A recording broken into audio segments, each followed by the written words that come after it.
Hello everyone! Welcome to D20 Sundays. My name is Ian, the part-time Dungeon Master. Here's this that's going on. Yeah, I'm crazy. I'll do it too. That's right, if I get to 1,000 subs, I'll shave my head and put up a poll for what kind of beard I'm going to have for at least 2 weeks. Yeah. It's going to be fun. It's going to be great. In all seriously, yes, I will uphold my end of the bargain. If I get to 1,000 subs, I'll shave my head and dye my beard. And the reason I'm doing this is because I doubt I'll get to 1,000 subs before I go bald naturally. It's happening. My hairline's rising up. I got a big bald spot back here. Yeah. It's a race. So, on to today's video, which is about Warlocks. More particularly their patrons, but let's start with Warlocks. What are they? Well, in my opinion, they are wizards who couldn't cut it without making a bargain with another worldly power in order to get, magic. They couldn't cut wizard school, so they decided to take a shortcut and pledge their allegiance to some elder god or some sort of otherworldly patron in order to get power, so that way they could, be like, yeah, I can cast magic too now. Stupid wizards. Don't need your stupid books. I got that guy on my side.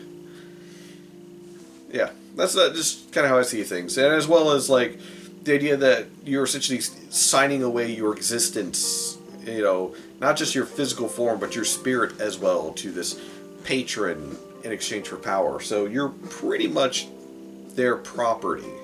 And I hate that. So that's one of the reasons why I've never played a Warlock, is because that idea that I am at the beck and call of a patron constantly.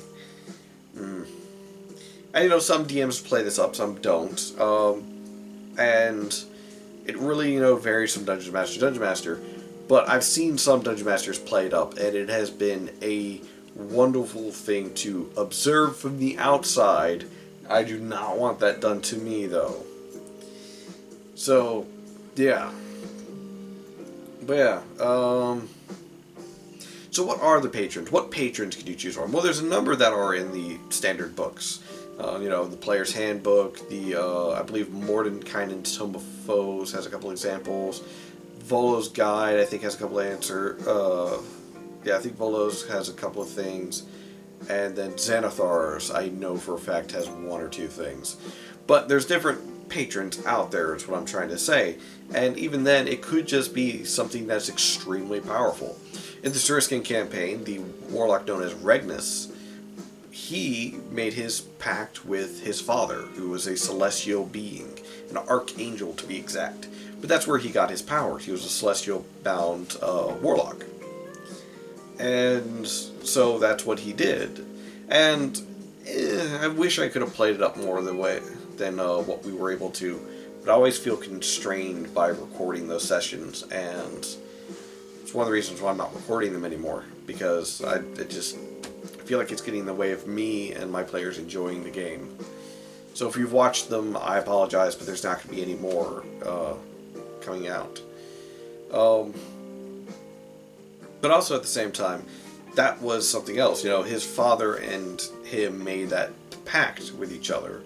Because his father, at least the way he put it, is like, look, if you're going to go out in the world, I'm not letting you go out, and get killed or something. At least take some of my power so that way you can defend yourself.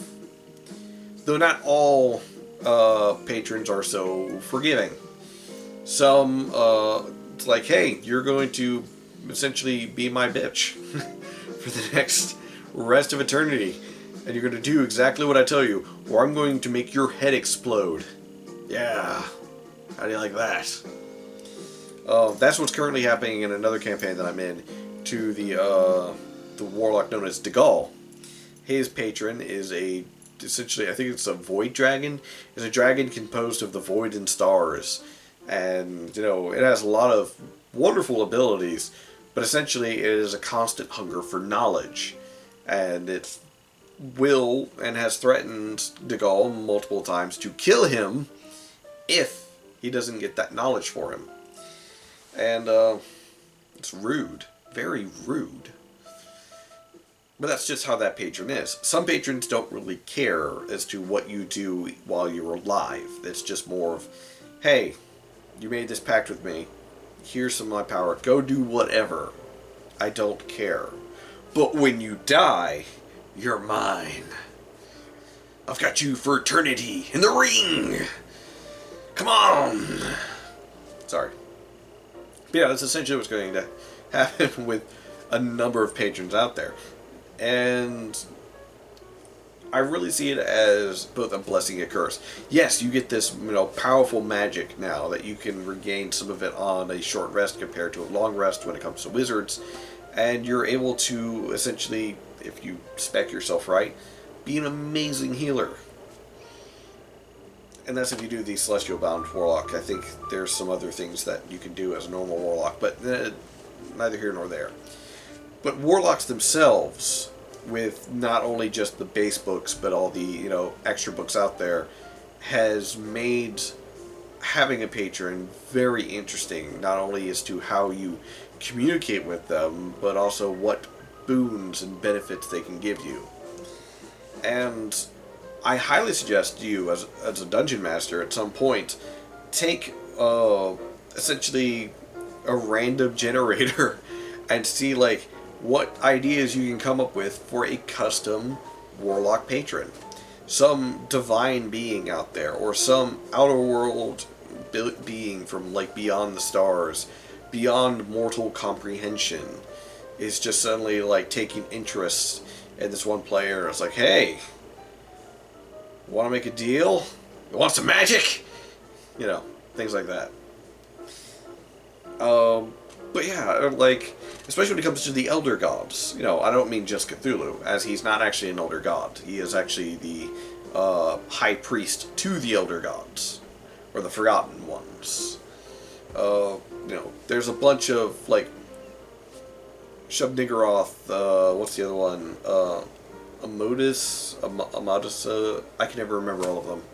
But there's a large number of old forgotten gods from beyond the stars that would hunger at the prospect of having their chaos released upon the mortals once again. Especially with the whole, they drive you insane. Imagine that as a Warlock. Yeah, you're super powerful, but you've got this elder being in the back of your mind, slowly corroding over it, whispering to you constantly. It's pretty cool, huh? I mean, I like it.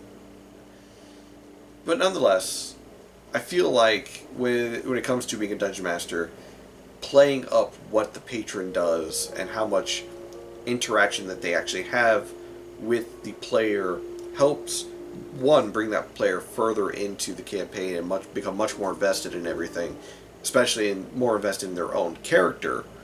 But at the same time, they can be given very hard choices. Hey, I want that magic item. So, what do you need it for? You're essentially a god. You're an otherworldly being of immense power. What do you want this magic item for? It's don't question me.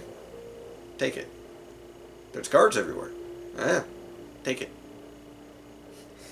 Now the Warlocks has got some very interesting problems of his own that he can either have the party help with or try and stick it out on his own, so that way the party isn't dragged down because of him. Choices.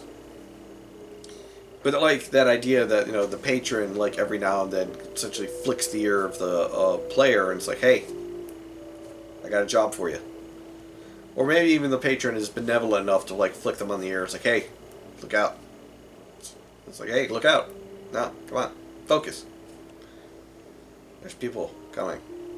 Yeah, I know you can't sense them yet. They're coming though. Get out. Actually, I think that would be a pretty cool kind of thing, is that the Warlock himself is a paranoid mess, because the patron he has is constantly warning him of danger. So he becomes more and more paranoid because, the patron at any moment could be hey, there's a flu season coming. You're going to catch it. That's not overly dangerous, it's it's going to be bad. There's people coming around the corner. Are they armed? Well, of course. Are they coming after me? Maybe. or constant radar of just bad things that might possibly happen. And the Patron is using this to drive the Warlock a little bit more insane as time goes on, for his own nefarious reasons. And that's another thing. Patrons are supposed to be beyond normal mortal comprehension. They are supposed to be beyond all that, because they are otherworldly beings, be from above or below or from far, far out between the stars. They are supposed to be beyond our comprehension, but at the same time not fully invincible, if you catch my drift. Unless they're one of the older ones. Good luck finding one of those. I'm not helping. Not even if you have like 10 guys with Vorpal swords. I'm not helping you fight Cthulhu. Not happening. Cthulhu is like the Tarrasque. If you kill it, you're doing it wrong. Ugh. Anyways, thank you for joining me for this D20 Sundays. And, like always, please like and subscribe if you found this entertaining, or if it helped you come up with some ideas. And, once again, if I get to 1,000 subs, I'll shave my head and dye my beard. I'll put up a poll as to what color, but one person's screaming for a glitter beard. I'm not sure about that, but if the poll says, the poll says. Anyways, catch you next time.